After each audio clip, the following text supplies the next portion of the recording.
दोस्तों, नेटो यानी कि नॉर्थ अटलांटिक ट्रीटी ऑर्गेनाइजेशन ने हाल ही में भारत, चीन और ब्राजील को खुली धमकी दी है। नेटो के चीफ मार्क रट्टे ने कहा है कि अगर ये देश रूस के साथ अपना दोस्ताना रिश्ता खत्म नहीं करते हैं तो उन पर भारी भरकम टैरिफ लगाया जाएगा। अब टैरिफ का मतलब ये है कि रूस से तेल या दूसरी चीजें खरीदने की कीमतों को इतना बढ़ा दिया जाएगा कि इन देशों की जेब पर भारी बोझ पड़ेगा। लेकिन दोस्तों, नेटो को इतनी दिक्कत क्यों हो रही है? अगर ये देश रूस के साथ अपना व्यापार कर रहे हैं तो क्या दिक्कत है? दरअसल भारत, चीन और ब्राजील रूस के साथ अच्छे व्यापारिक रिश्ते रखते हैं, खासकर तेल और गैस के मामले में। अब नेटो और अमेरिका चाहते हैं कि रूस पूरी तरह से दुनिया से अलग थलग पड़ जाए ताकि रूस यूक्रेन युद्ध को समाप्त करने का दबाव पुतिन पर बढ़ाया जा सके। नेटो का कहना है कि अगले 50 दिन बहुत अहम है।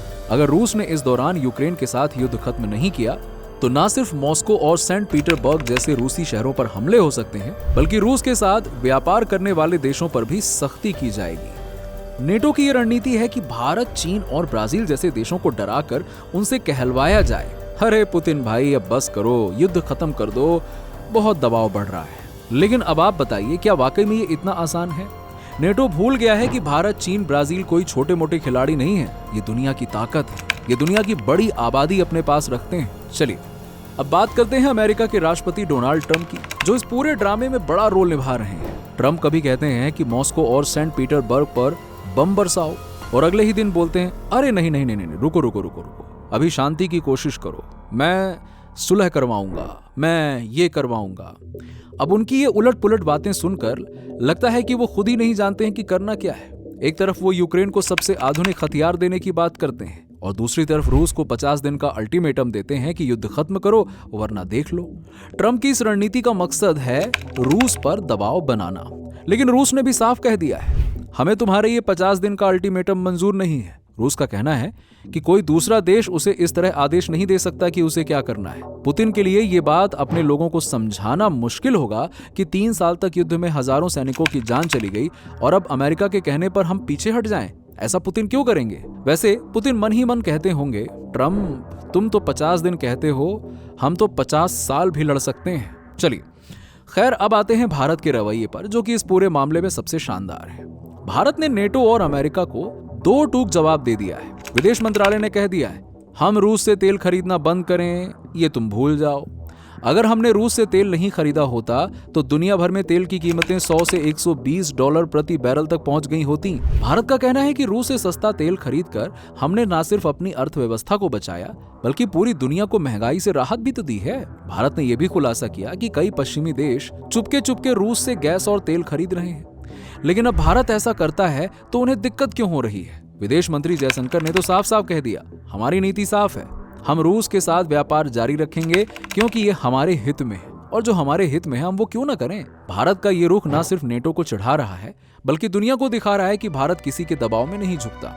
भारत ने नेटो को दिखा दिया कि धमकी देने से कुछ नहीं होने वाला बॉस, तेल हमारा है तो फैसला भी हमारा होगा। अब दुनिया की नजर इसी बात पर है कि आगे क्या होगा, नेटो और ट्रंप की धमकियों का असर कितना होगा। भारत, चीन, ब्राजील ने साफ कर दिया है कि वो रूस के साथ अपने रिश्ते नहीं तोड़ेंगे। चीन ने तो अपने सरकारी अखबार ग्लोबल टाइम्स में लिखा है कि वो नेटो और अमेरिका की एक तरफा सजा का विरोध करता है।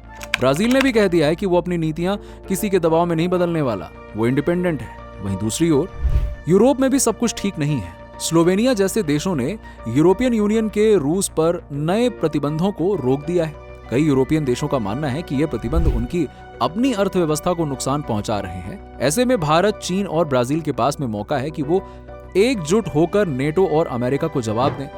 भारत के विदेश मंत्री जयशंकर ने तो पहले ही कह दिया है। जयशंकर साहब कहते हैं कि इस तरह की धमकियां युद्ध खत्म करने का रास्ता नहीं है, बल्कि एक ऐसी बैठक होनी चाहिए जिसमें रूस और यूक्रेन दोनों बात करें, शांति का रास्ता निकालें, बीच का रास्ता निकालें। वैसे ये बात तो तय है कि जब भारत, चीन, ब्राजील एक साथ खड़े हों तो नेटो की धमकियां हवा में उड़ जाएंगी। वैसे इस बीच रह रहकर एक सवाल तो मन में ये भी उठता है, आपके मन में भी आ रहा होगा कि ट्रंप के दिमाग में ये जो नोबेल शांति पुरस्कार को पाने की इच्छा उठी है ना, तो ये सब तिकड़म वो उसे पाने के चक्कर में तो नहीं कर रहे हैं ना।